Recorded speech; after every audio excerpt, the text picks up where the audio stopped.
गांव का नाम था चंदनपुर। यहाँ की गलियां और हवाएं भी भाई बहन के रिश्ते की मिठास से भरी थी। इसी गांव में रहते थे राधा और मोहन, जिन्हें गांव के लोग प्यार से चंदनपुर की जान कहते थे। राधा और मोहन का रिश्ता बचपन से ही खास था। वे हर साल रक्षाबंधन का त्योहार बड़े धूमधाम से मनाते थे। एक दिन राधा को एक पुराना पत्र मिला, जिसमें लिखा था, राधा, इस रक्षाबंधन पर तुम्हें एक अनमोल तोहफा मिलेगा। पत्र पर न तो कोई नाम था और न ही कोई पहचान।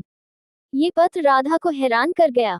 उसने मोहन को ये बात बताई और दोनों ने मिलकर यह जानने का निर्णय लिया कि यह पत्र किसने भेजा है। जैसे जैसे रक्षाबंधन का दिन नजदीक आ रहा था, राधा और मोहन की उत्सुकता बढ़ती जा रही थी। उन्होंने गांव के बुजुर्गों से भी इस बारे में बात की, पर किसी को भी इस पत्र का राज नहीं पता था।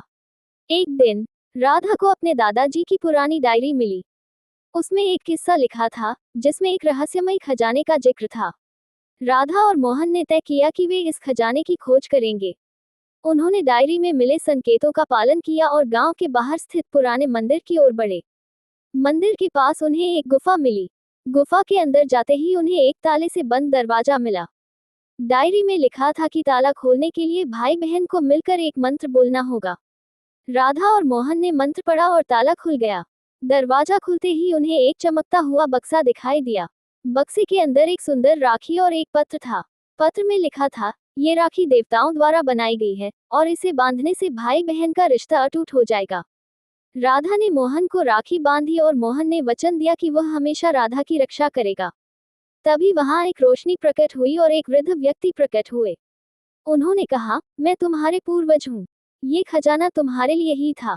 इस राखी की शक्ति से तुम्हारा रिश्ता और भी मजबूत हो जाएगा। राधा और मोहन ने उस दिन को अपनी जिंदगी का सबसे खास दिन माना। उन्होंने समझा कि यह रक्षाबंधन सिर्फ एक त्योहार नहीं बल्कि एक भावना है, जो भाई बहन के रिश्ते को और भी मजबूत बनाती है। रक्षाबंधन का दिन आया और पूरे गांव में धूमधाम से मनाया गया। राधा और मोहन ने अपनी खोज की कहानी गांव वालों को सुनाई और सबने उनकी हिम्मत की प्रशंसा की। अब हर साल जब भी रक्षाबंधन आता, राधा और मोहन उस खजाने की राखी को विशेष रूप से पहनते और अपने रिश्ते को और भी गहरा करते। समय बीतता गया और राधा और मोहन का रिश्ता और भी मजबूत होता गया।